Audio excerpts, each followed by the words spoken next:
for the first time in a long while, we're in Berlin without a Berlin driver. Jack Carter on pole from Revo and Bastian 10, and it's Staff Sanchez and Baroness Jr. fresh off of winning its first race. And it's Sebastian Ocampo, Cable, Tommy, and David Camno. Cosmos starts 10th from Oscar Folstad and Leo down in 12th. Then it's P. Sarah alongside him as his teammate Santino Milan.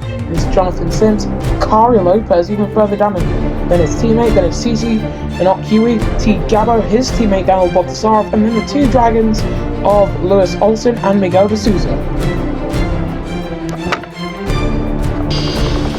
While we don't have a German driver or team on the grid for the first time in a long while, DS Automobiles lock out the front row, all 5 laps go on. And we go green in Berlin. That's actually a very good start from Revo. Look at him as he comes through turn number 1. He's already taken the lead. Carter is very vulnerable to Bastian 10. Further back we've got yellows. Yellow flag out there with Akari getting a 5-second time penalty. That's one of the earliest yellows I've ever seen in championship history. Only matched by races we've had in Spielberg and Punta del Este. I think possibly caused by David Camno. I'm taking a look at everyone's car damage rate and it all seems completely fine. But out in front, Revo leads the pack from Jack Carter and Bastian Tan. And it's the two Andretti's, two Venturis, and the two Braun Honda cars on board with race leader Revo. He's gunning for the championship lead and to try and make it a three-peat, first three-peat since season 11, 12, and 13. That was the last three-peat we had, which was an interesting time for the title, I will say that much, as we can see Oscar Folstad getting himself up into the top 10. Further ahead, Cable gets himself ahead of Tommy for P7. And you can see Cosmos actually coming into the pits on this lap. He's got front wing damage for Cosmos, so that was why we had yellow flags on the opening lap. And he's going to drop to the back of the pack. Lewis Olsen, he got himself a very good start, much better than his own teammate and Miguel de Souza. Of course, he got held up. The Sims Motorsport owner-driver and Jonathan Sims and Leo, they both opted to start this race on hard compound tires. Pretty sure Cosmos probably also decided to start on hards. I'll check again. You can check. Actually, I can't. But here comes Sebastian Ocampo, season 14 champion, makes a late lunge down the inside on his own teammate and takes fourth. But for how much longer? The two Andretti Honda cars, almost the wall shown for Ocampo, but he plays hold the line and steady he goes up into 4th position. Attack mode's online now, so Carter, Bastian Tan, Sanchez, and Ocampo, they're all able to use that extra straight line speed advantage.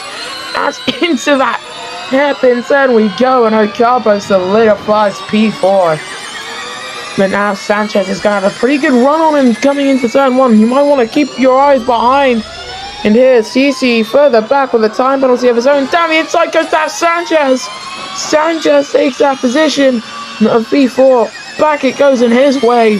The two Aurelio Pinnacles fighting over 13th here. But the main fight we're looking at is over P4 between Sanchez, Ocampo, and Iron Baroness Jr. if he wants to get in this fight. Cable might actually want to try and start chasing after the top 6. Baroness Jr. holding the fastest lap of the E3. But we're looking to adapt Sanchez now with 11 laps to go in that Andretti Honda car.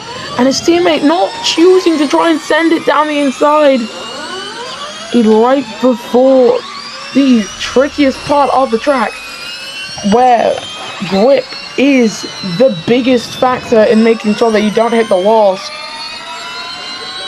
It's a pretty quick track apart from this part of the track. As you can see, Cici trying to keep ahead of the dragon of Lewis Olsen. And he keeps him nervous here. Carter's taking the lead. Jack Carter into the lead of the E3. Wasn't watching that. But the lead has just swapped hands here. Revo's got attack mode. And so does Bastian Tan. Doesn't try and send one down the inside. You can see with where the pit line is, the drivers do actually cross over as they take turn 1. There's no curb at turn 1. Here comes Revo though. Not quite the place to make the overtake. Tommy's found himself ahead of Camino. U-Cable's dropped down to 10th. Volstad's made his way almost up into 9th. Carter still keeping his teammate hungry for more, trying to keep him back in 2nd position. No team orders down at DS Automobiles. It seems they want to see their drivers fight, and fight they will. Down the inside comes Revo, steaming down the inside, and the number 1 takes 1st position here in Berlin. The man who won the first Berlin E3 in the FEMC no longer on the grid, is out of the race. Has gone Babinus Jr. Eyeing it, Babinus Jr. After the euphoria of Santiago, has come back down to earth, and that's probably not how he wanted his return to racing to go after last time out. Debut race win is hit with a DNF immediately after. Virtual safety car is ending, however, so Revo will lead us back to the green flag. And no one in the top position is trying to come into the pits. The tires that we've got here today, very resilient, and even more resilient is Vastiantan, who takes himself up into 2nd position. But now the championship leader in a position of guilt. He's put Vastiantan into the lead. Didn't defend his position at all, and he just put Revo down into 2nd, trying to get past his own teammate. What is this, Robbie Gordon? Trying to fight with your own teammate while letting the lead slip out of your own hands.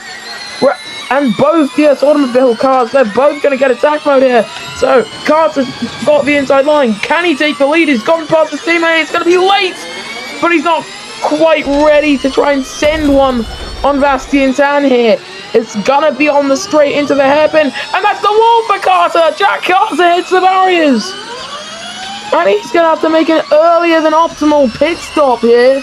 Just a lap earlier. I would have expected a lot of drivers to come in on the next lap, but aggressive he is, and too aggressive he's found himself to be, and into the wall he's found.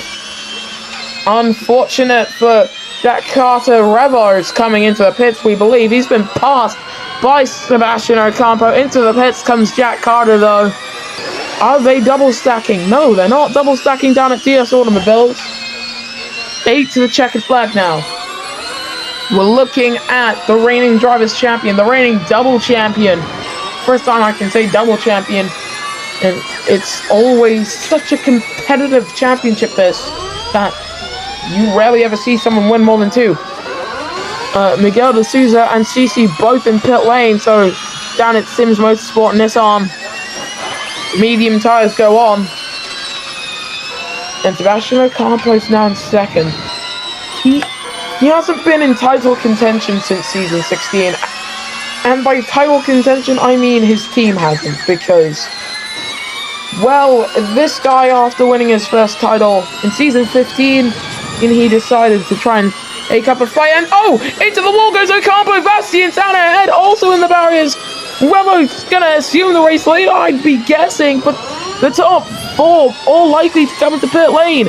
Vastiantan's missing his front wing. You can see there, PCR wall riding. He's lost as part of his car too, and oh my goodness, that's a lot. Out of the race goes both Sebastian Ocampo and David Camino at that same turn, and Jack Carter involved in this, so the top guys are actually going to get pretty much a free stop here. Santino Milan gets a 5-second time penalty. My oh my, there's a lot of carnage happening down there. Leo's being dragged around that turn, and massive spin for the number 30 driver, as Miguel de Souza having to right himself. Once again, the top 4 all coming into pit road, with U-Cable as well. P. Sierra comes in. This is a brilliant opportunity for the top brass. Vastiantan comes out of the pit, still holding the race lead. Where is Oscar Folstad? He comes out of all of this. He's currently 3rd, with this man Revo ahead of him. He's 4 seconds off the back of Vastiantan. In terms of the title challenge for Revo, I think he might just want to hold on to the second. He might just want to defend from Oscar Volstad behind, because Bastian Tan, he scored nothing in Santiago. Revo scored in every race he's finished in so far, and I'm pretty sure it's been podiums for all of them. Sanchez to P3, as I'm being told, no, it's not podiums for all of them. He did not finish on the podium last time out in Santiago, but Sanchez on board with the number 72, and we've got yellows, more yellows. That is for Oscar Volstad, who has once again hit the wall on low grip soft tyres. And you can see drivers who are deciding to make that pit stop now and have decided to stay very long on their tyres. They've made quite the decision indeed, because that means through this part of the track, especially those turns, they are going to struggle so much with grip. It's going to be so hard to keep their car pointing in the direction they want it to. Tommy sitting a fastest third sector on his new soft tyres. Volstad's come in, and this man I have my doubts on for closing in that 4-second gap. He's done it before, but that was when he had a tyre advantage and a car advantage. He doesn't have either of those, because that McLaren in front of him and his DS on-build car, they've got the exact same powertrain. Dav Sanchez behind him, he hasn't got the same powertrain. He's got a Honda powertrain with upgrades, and it's a Honda powertrain that might see him get ahead on the upcoming straight. It's not going to keep him. It's going to be very close if he can keep himself in touch with Revo and get attack mode down the straight. He's going to get attack mode. He's going to be closing in. Attack mode activates now. And you can see he's gaining so much quicker now. He's not got that much attack charge left in him. Neither of them using attack charge as they reach the hairpin. Who's going to be the last one to break? It's going to be Dav Sanchez as he takes second position away from the reigning double champion. But he's still there with him. Look at that. He's just stirring the tables. He's taking attack mode as well. That's going to help him close in on Bastian Tan. Revo back up to P2 with one of the single greatest Uno reverse cards I've ever seen used in this championship. Jonathan Sims and Leo both still on their hard tires. When are they going to pit? Oh! That's unheard of! Jonathan Sims is out of this E3! I think he tried to come into pit lane and hit the wall hard. And that's just low grip with those hard tires. I don't know how that's happened. But Jonathan Sims is out of this E3. Leo swaps onto soft tires. What could be the last green flag stop? With 5 laps to go, Bastian Tan is your race leader from Revo and Dav Sanchez, and it's Tommy Jack Carter, UK ball, Santino Milan with a 5-second time penalty, under threat from his own teammate. In fact, here comes his own teammate. Down the inside goes his own teammate. P. Sierra up to P3. Cici is 9th. Then it's Miguel de Souza with a brilliant comeback drive, currently in 10th. But that was a really unusual incident to see with the driver here. Dav Sanchez is getting a track limits warning. He's found himself back ahead of this man, Revo, in that black and gold outlined DS Automobiles car. Now, with 4 laps to go, how is Revo going to play this? He wasn't able to make that brilliant switchback move we saw earlier on. It's all going to be about if he can find better traction before the attack mode point. And I bet to wager that you don't want to be ahead going into an attack mode point if the guy behind you is a second back, because he's got then 3 opportunities to get past you. And speaking of opportunities, here comes opportunity number 1. Revo is within attack mode striking distance, active now. He's not using attack charge. Sanchez ahead of him isn't using attack charge. They're probably saving it for the penultimate lap, but down the inside goes Revo, and into second place he comes. And now Sanchez is in the hot seat. Does he try and make any sort of rowdy moves? He's going to be close enough to try and get back at him on the straight. So let's see how Sanchez is going to play this time. Attack mode active now. And how close is he? He's very close to the back. He pulls out to the inside. And Zaf Sanchez now up into second position and leaving Revo with no position to go. But now Sanchez with his track limits warning, and into the wall has gone Miguel de Souza, and that is Akari, season 15 champion Akari, and lifted by Daniel Bogdasarov, put on two wheels, spun by Cosmos, who's also facing the wrong direction now. And I think the yellows should be in. Yeah, caution flags are in, but now Sanchez, I think he's even more vulnerable than he was on the last lap. And I also think that the top three, at the very least, they're all going to have to pit at least one more time. Those mediums are not making it to the end of the race. Not by any stretch of the imagination. Miguel de Souza coming into pit lane. Revo's going to have another shot to try and take second here. He's going to come back at him. We're going to ride on board. Let's take a look. There goes Revo into second position. Just a brilliant swoop around the outside on the straight. And that's the power of attack mode. Staying on board is very risky. You can tell those mediums definitely falling off that cliff. Cable getting past Jack Carter then for P5. On board with Mr. Carter. Man who currently leads the championship, but I doubt he'll be leading it after this E3. Sanchez alongside Revo. Both of these drivers considered veterans of the championship in the Hall of Fame. And there goes Sanchez to P2. And Bastien Tan's going to stay out to start lap 11. Start lap 12, rather. The top three all still out there. Revo takes P2 once again, coming down into turn number 1. Tommy, first man of the top 6 to try and pull the trigger to make a second stop. Here comes Dav Sanchez back at him again. And up into second position. Tommy, of course, dropping outside of the top 6. He might even drop outside of the top. No, he's going to be 7th because Sierra's gone by him. But now, Revo's going to have a brilliant shot to try and get past. That's one of the drivers he faced off against when he was a rookie. Now they're both battle-hardened and veterans of the championship. Here comes Revo, coming down the inside, steaming down the inside. It's going to be very close. They almost make contact there, but Revo up into second position there. 0.3 of a second is the gap as they come through this squiggly bit of the track. Almost a wall, but both drivers there fighting over the second position on the podium. And you can see on the minimap, if YouTube will allow it to, as you can see, Sanchez already going alongside the reigning double champion. Still alongside before they even reach the breaking point. Sanchez to P2.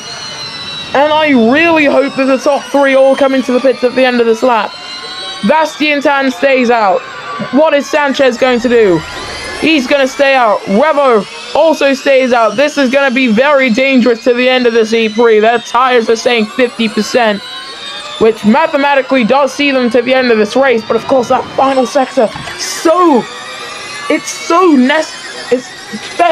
I'm forgetting the words for it, but you need grip for it. Cable, however, does come into the pits at the end of lap 12. As you can see, Bogdasarov dropping to P13 behind Cosmos.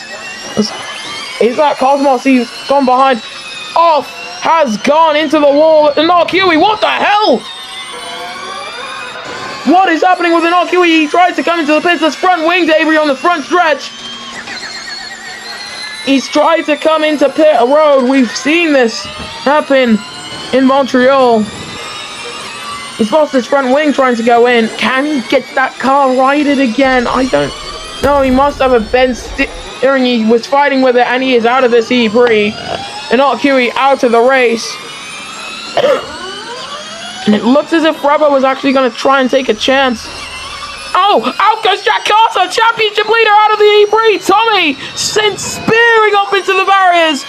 And I think we've seen the issue with tire wear now. Sierra hitting the wall, losing his front wing. I think Bastien Tan might have to come into the pits as well. But Jack Carter is out of this race on the penultimate lap. And that's CC losing part of his front wing as well at that exact same turn. Volstad goes by, and that's a massive flip. CC out of the race. Cable getting a 5-second time penalty for causing a collision. And he's been flipped too. That's by Cosmos. He's been sent spinning. But he is back in the right direction. We're on the final lap of this E3. And it's an E3 that at the very end, it seems like no one has wanted to finish. And want to know the interesting thing? Revo's used more of his tires than Bastien Tan and Daf Sanchez ahead of him. Yellow's in the second sector, and that's for T. Gabo. His teammate comes up to him, and I think he might have lost part of his front wing. Lewis Olsen's going to be the last man to come up to the scene of this incident. Almost sideswipes in, but out in front, he's going to have to be very, very gentle with his tires here. Tommy's getting the fastest first sector of anyone. As Revo now up into P2, on board with Bastien Tan, and he's gone too deep. He is out of this race. Virtual safety car will see this race out. And also into the wall there. Revo sliding very hard. But I do believe this might be how he takes his first win of the season. There are dark clouds forming over this part of Germany. This is an unfathomable way of finishing a race. The race leader has just crashed out. P. Sierra coming into this part of the track. We might actually see a photo finish here. Into the wall once again goes P. Sierra. We go back racing. On board with Daf Sanchez. He's 4 tenths down. Can he deny Italy their first race win of the season? He's dropped off the back. Revo comes to the final turn. It's raining here in Germany. Revo wins the Berlin E3 from Daf Sanchez and Tommy. Oscar Falstad salvages P4 after P. Sierra's hit the wall. And out of the race has gone Leo there, alongside Bastien Tan at that same turn earlier on. And that is one way to finish a race. You can see rain is falling. It's accumulating quite heavily here. And that is the race of all time. You thought Mexico was a wreckfest. I think Germany might have some words with you. They might have some words. But to the line then, Oscar Falstad to collect P4. 12 points for McLaren that they'll desperately want. P. Sierra 5th, UK ball managing to take 6th here. And another VSC. T. Gabo is out of the race. What on earth? Miguel de Souza's 8th. Cosmos 9th. Bogdasarov 10th. Akari is 11th. And Lewis Olsen is going to be 12th here. But what kind of finish was that? As you can see, rain falling very heavily now. I think this might... If there were 2 more laps in this race, the teams would have absolutely pulled in their drivers and said, you need wet. You need full wet tyres. But that's not what happened, and this is your podium then. To take his first race win of the season, in acrimonious circumstances, Revo wins the Berlin E3 from Daf Sanchez, who is less than a second behind him, and Tommy for DS Venturi Formula E team. Then it's Oscar Falstad, P. Sierra, UK Ball, Miguel de Souza, and Cosmos the top 8. Just outside of that, you've got Santino Milan, Daniel Bogdasarov, Akari Lopez, and Lewis Olsen. Your non-finishers were Bastien Tan, Leo, T. Gabo, Jack Carter, CC Inokui, Jonathan Sims, Sebastian Ocampo, David Camino, and Ina Fabness Jr. in the driver's standings. Well, Revo leads the way, 20 points ahead of his teammate, who's only 6 ahead of Oscar Falstad. Then it's Fabness Jr., Bastien Tan, Daf Sanchez, Tommy, and Santino Milan. Then it's UK Ball, P. Sierra 1 point ahead of David Camino, tied with Akari Lopez. Then it's a tie for 13th between Miguel de Souza and Jonathan Sims. CC in 15th with 6 points. Cosmos in 16th with 4 points. Daniel Bogdasarov tied with an QE on 1. And your non-scorers after 4 rounds of the championship are Sebastian Ocampo, the season 14 champion, T. Gabo, Lewis Olsen, and Leo. And after the pace that Ocampo showed today, you'd be wondering if he's thinking what could have been heading into Vancouver. And heading into Vancouver, this is the current constructor standings. DS Automobiles leads the way on 118 points from DS McLaren TGR on 74. And it's DS Venturi Formula E team on 62 points, followed by Nissan Nismo, Braun Honda GP in 5th. Then it's Andretti Honda, Sims Motorsport, Nissan 1 point ahead of Aurelio Pinnacle, Dragon Renault on 10 points, Aurelio Mahindra leapfrogs Version Renault, we're now on 1 point. I'll see you guys next time then, when the Formula E Monopoly Championship returns.